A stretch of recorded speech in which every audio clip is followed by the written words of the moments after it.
Say sadhu, sadhu, sadhu.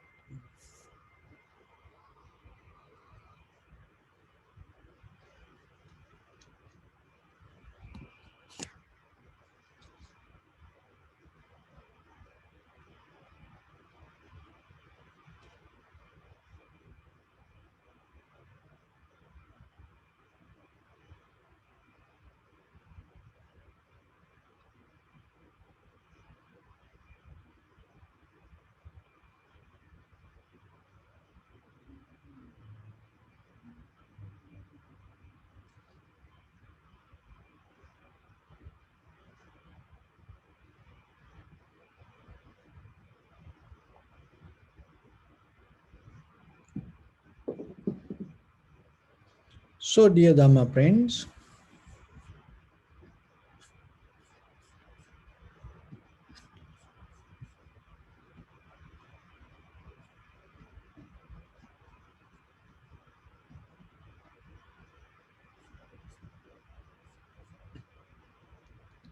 okay, so let me.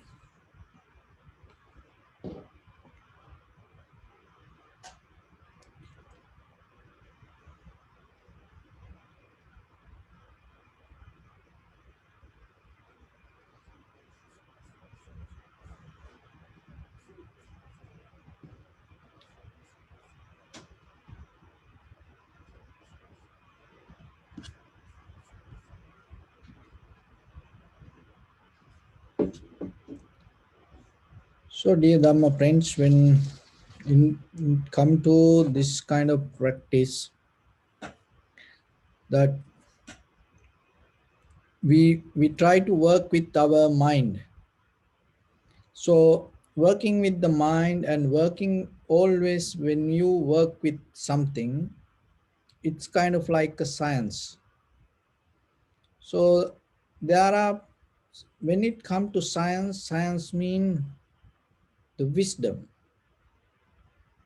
So, physical science and the moral science and spiritual science.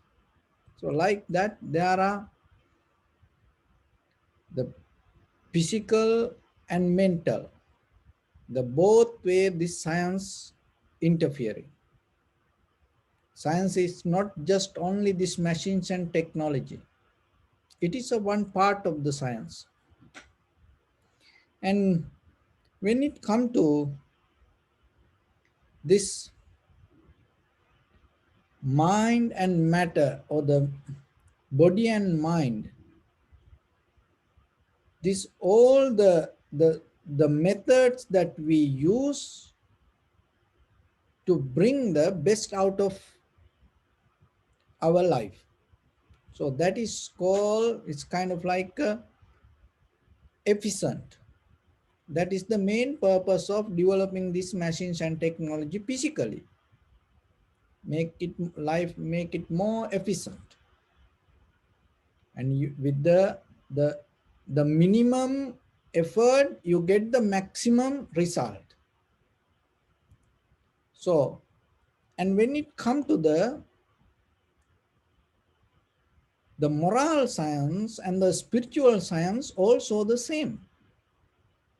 We look for the value, we want to develop the value of our life. So when it comes to the values, that value doesn't come from outside world. So the values we have to develop inside us. So when you develop within yourself values, and day by day, you cultivating your life.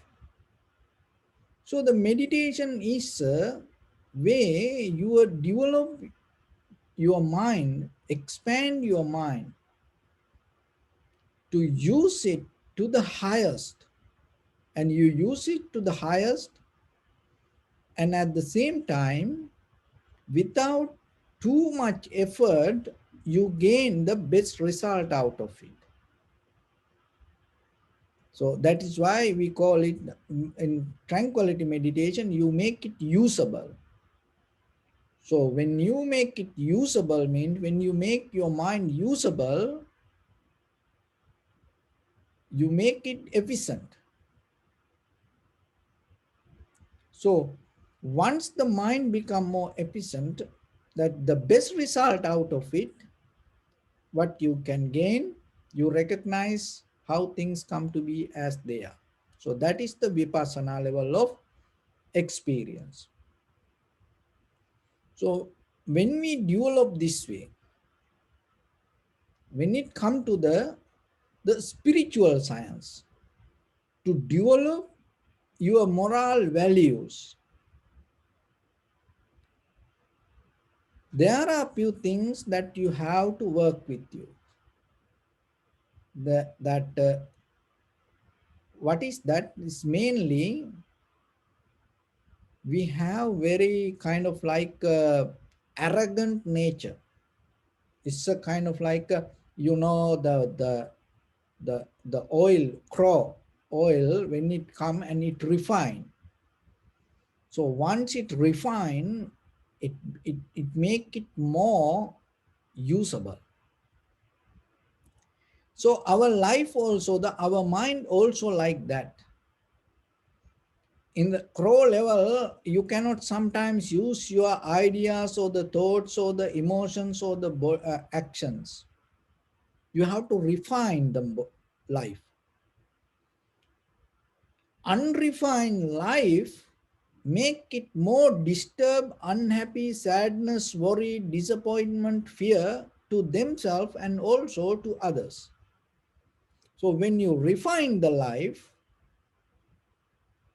through the science of spirituality and the science of morality,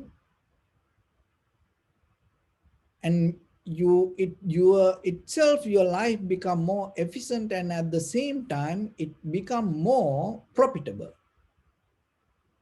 So this refining method is called meditation.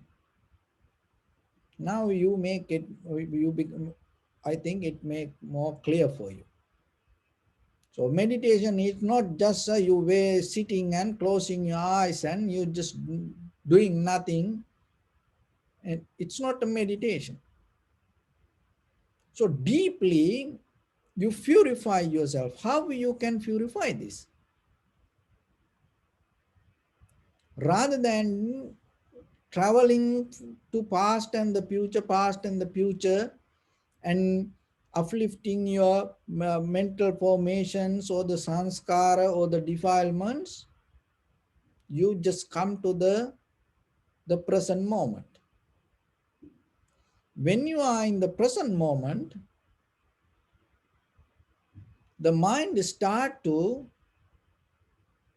get into the flow of the nature, flow of the current. When you are in the flow of the current consciously, what is happening? So deeply this we have this, the deeper bound this self. It's kind of like the rope or the wire tight in 100 times in one place. So like that we are bound with the self-centered ideas within ourselves. So when you are in the present moment of the flow, what is happening? You get release out of that tightness or the tangles. So once you being in the present moment, and once you come to the primary mental object and start to observe, you slowly get out of this self-centered mind. And once you get out of the self-centered mind, it is very easy for you to grow. Remember that.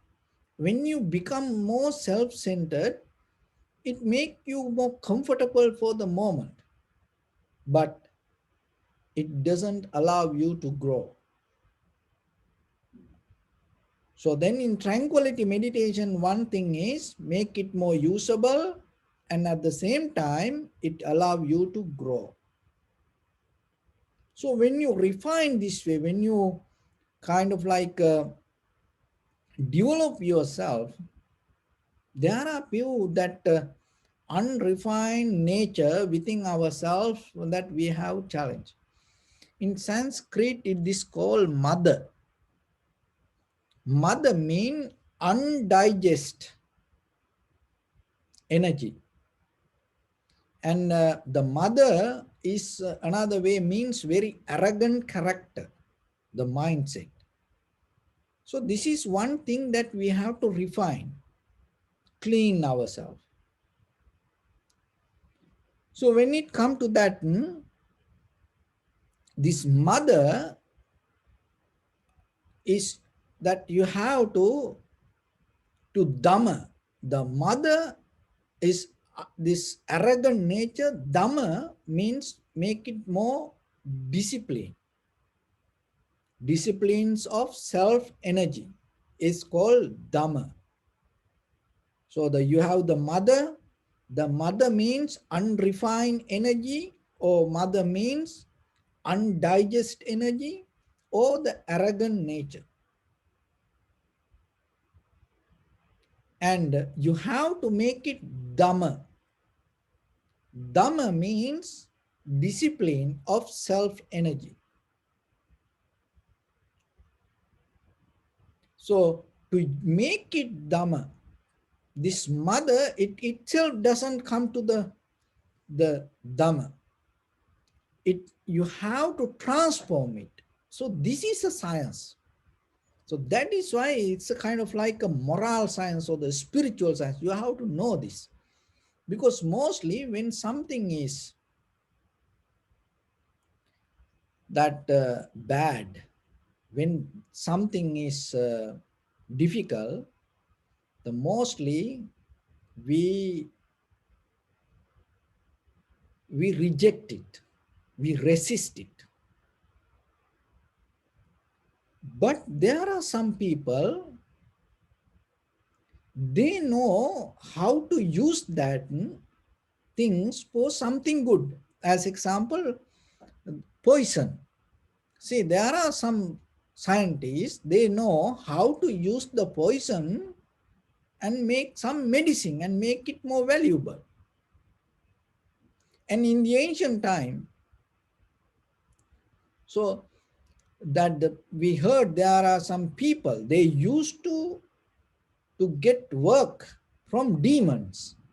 So the demons mean they have a strong physical power, mental power, and they don't feel any pain. So this kind of thing. And people, there are some people using the mantra, they hijack this bad energy of the spiritual, the spirit, and they used to make them to do some physical, that the very difficult big work. See that when you know the science, when you know the art, and you don't have fear, and you know how to make it good, this is what you need when it comes to spiritual science. Remember this very careful, because that the bad you cannot resist, you cannot stay away from the bad. The ugliness, sadness, worry, it is a part of the life. Difficulties, it is a part of the life. So then only thing what you have to do, you have to develop the science and the knowledge or the wisdom how to use these things to make it more profitable. So otherwise, this is bad, this is not good, this is not right. So like that way, don't try to find make it categorize. Don't try to separate things. You cannot. In what kind of point of view you going to do that? Because in maybe next day you get it, you can come with a different idea. See, today you throw something, oh, I no need it. And maybe tomorrow you again think, oh, I need it. So then that's why you cannot reject anything. So that's why this that the mother is it's a physical energy. It's unrefined energy, undigested energy. So then what you have to do, you have to dharma it. You have to that the kind of like make it usable.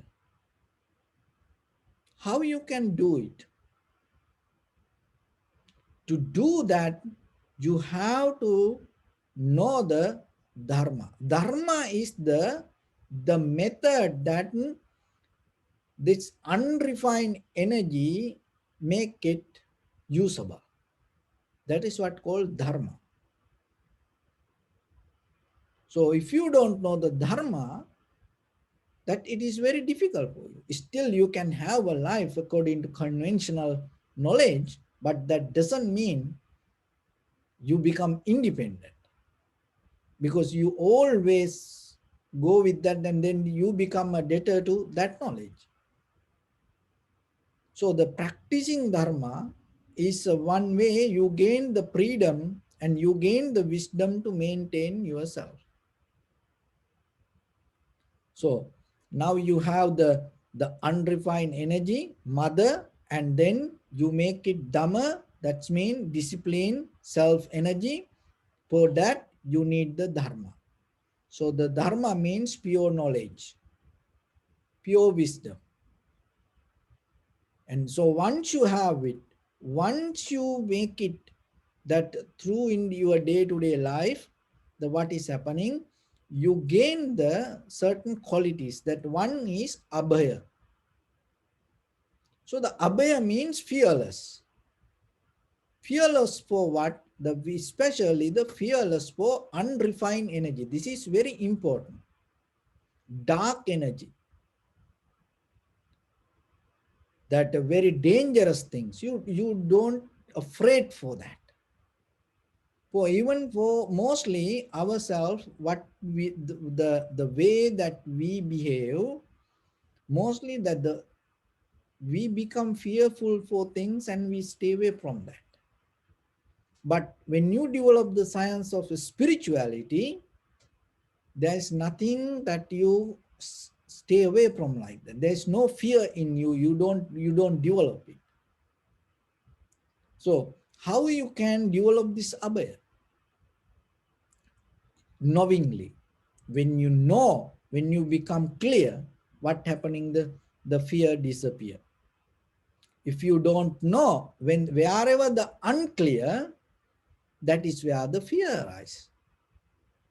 Even in at home, in a little darkness, if you see something unclear, it's going to make you fearful.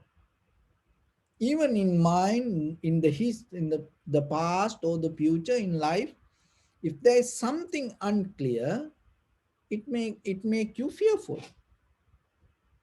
Another thing is there are a lot of ideas, dogmas, and into our head and make us afraid. So what is the measurement for the dogmas and the dharma?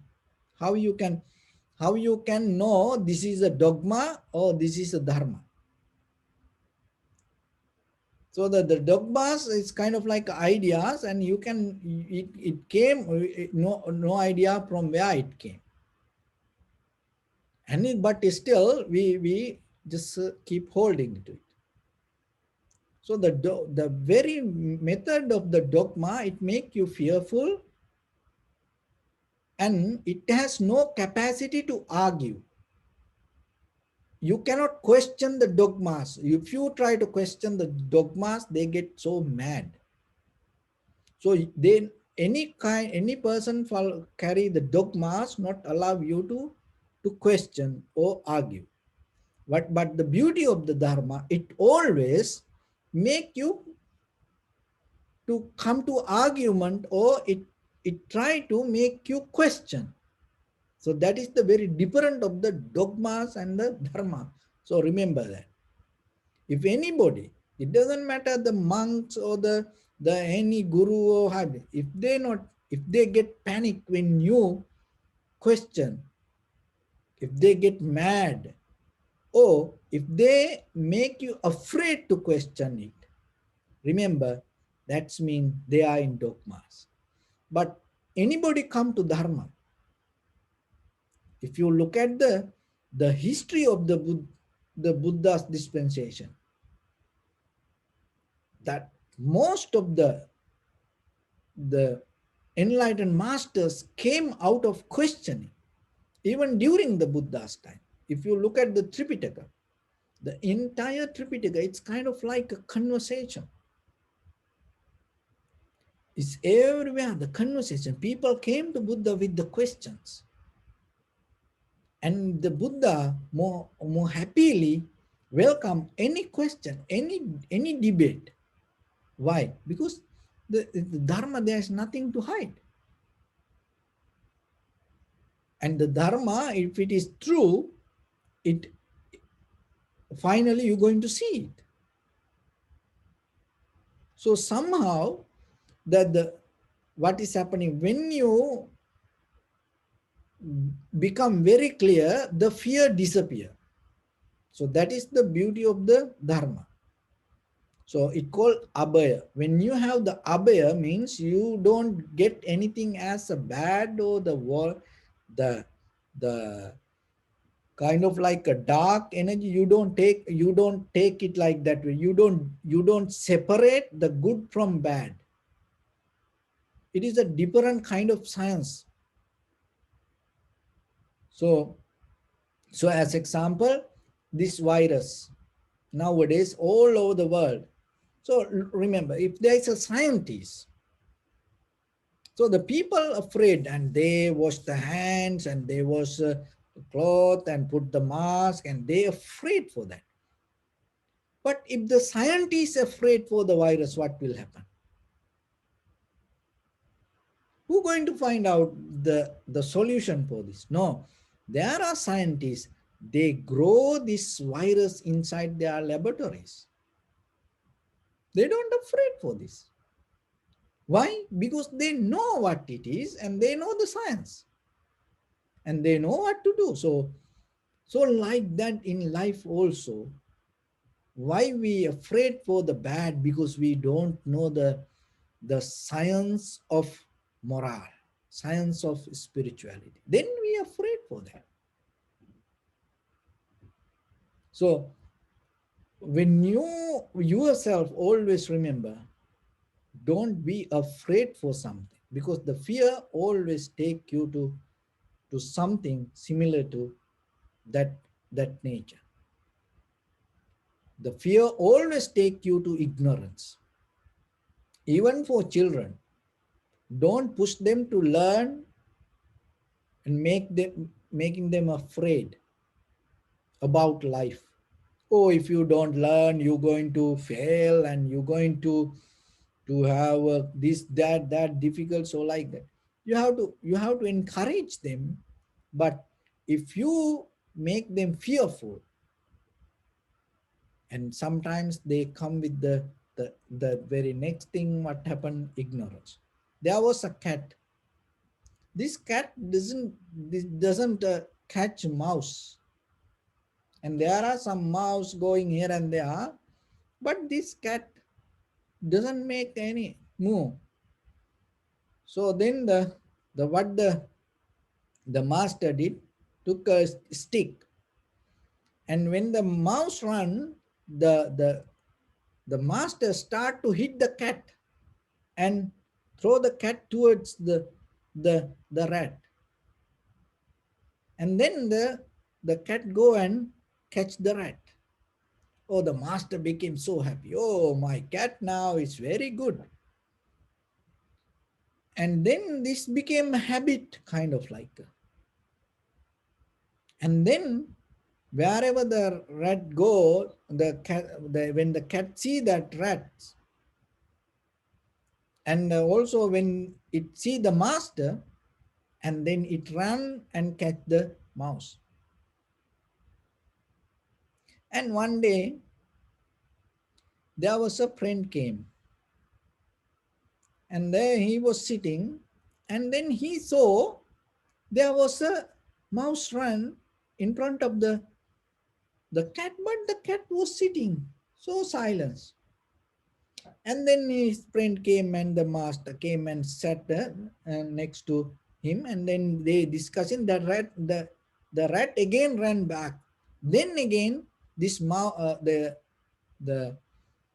cat run and catch it. So this visitor saw this and told to his friend, you know, I was sitting here and I saw this mouse ran away towards that, and this cat was sitting here and looking at it, but it didn't catch. And now when it go this way, it ran and catch it.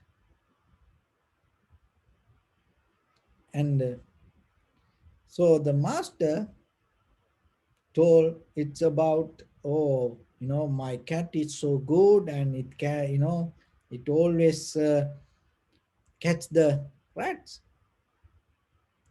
And then the visitor found out the cat don't want to catch the mouse, but it afraid for this master. When the master is next to that, and it run and catch it.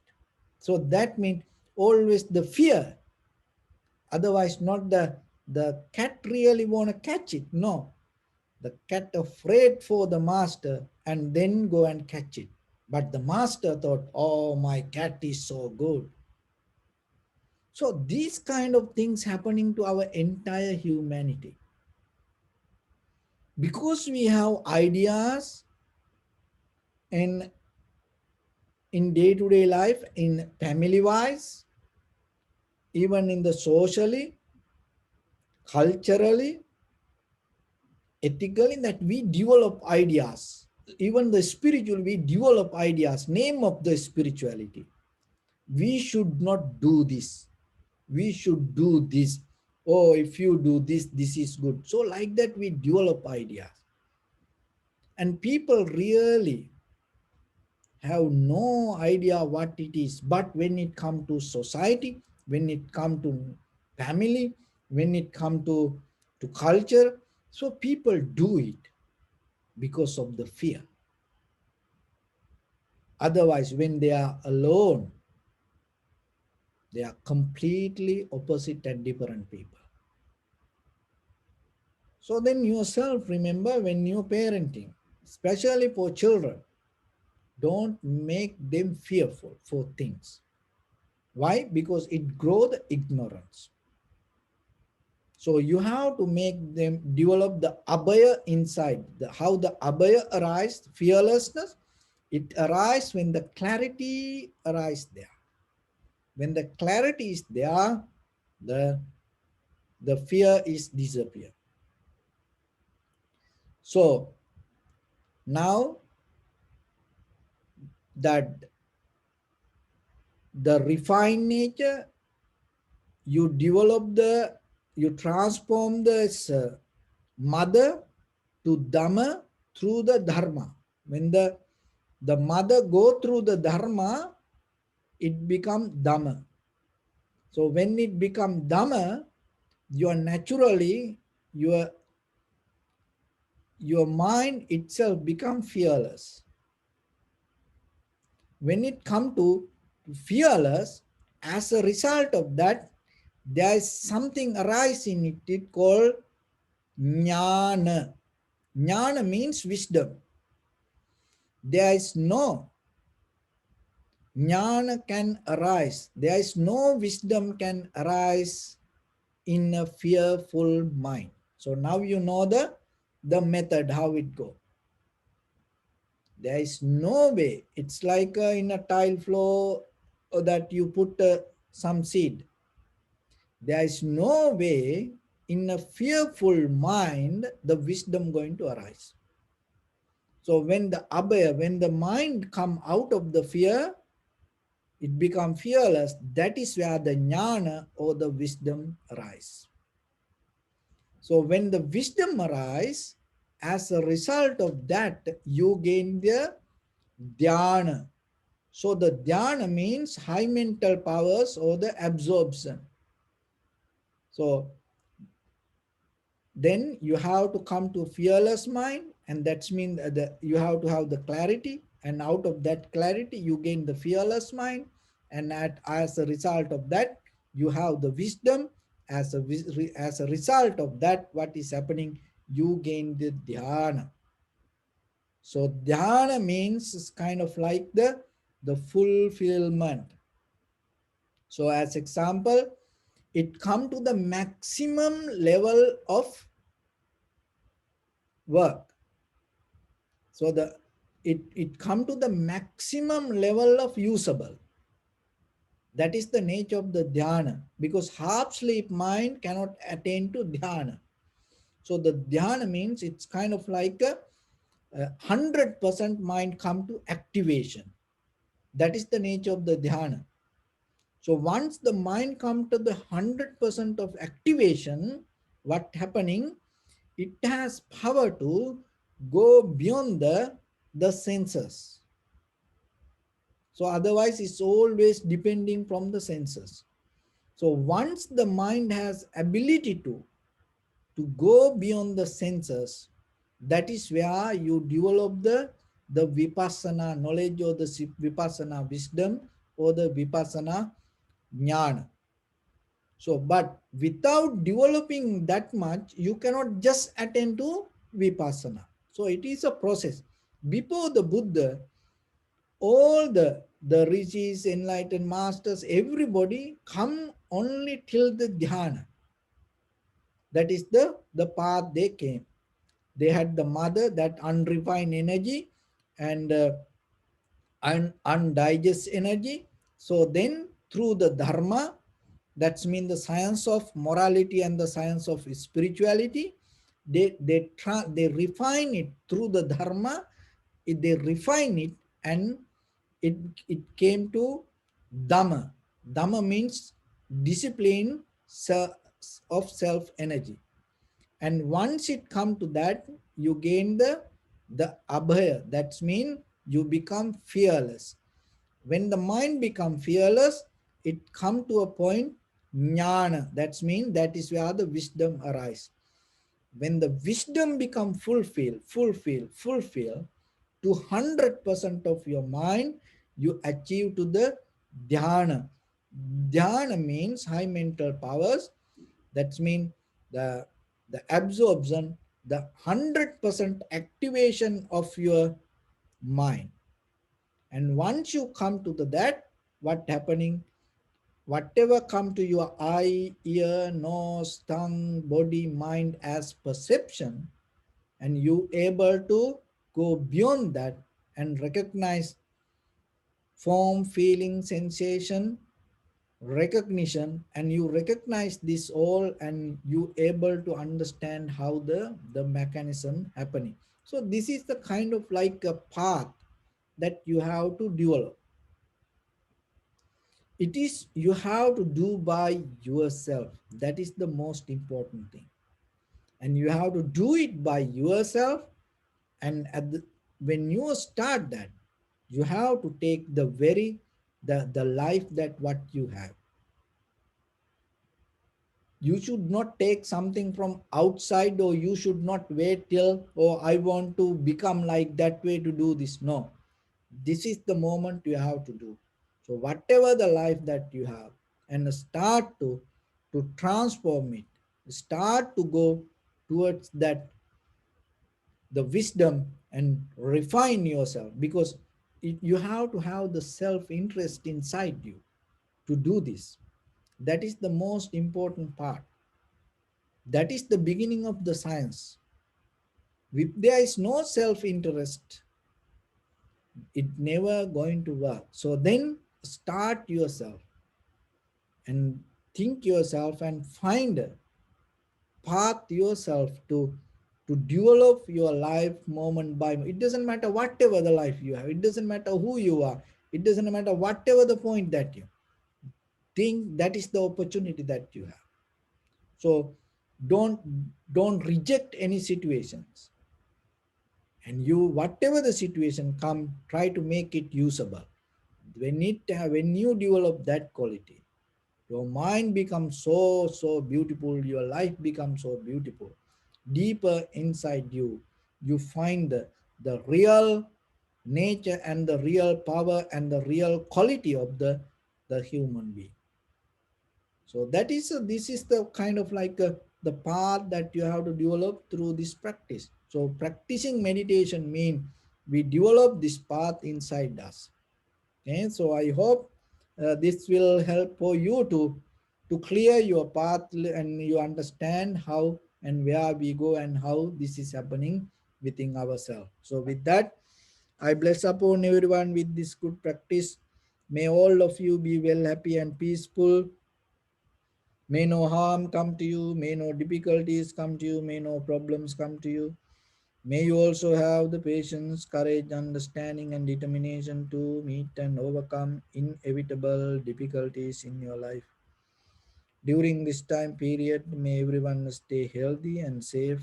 And finally, may all of you attain supreme bliss of Nibbana. Sabbityo vajjantu sabbarogo vinasatu mate bhavatantarayo sukhi diga yuko bhava. Ittavata cha ammi sampadang punya sampadang sabbe deva anumodantu sabba sampatti siddhya. Samme bhuta anumodantu sabba sampatti siddhya. Sabbe satta anumodantu sabba sampatti siddhya. Idamme punya kammang asavakkaya vahang otu sabba dukkha pamuncatu. Bless.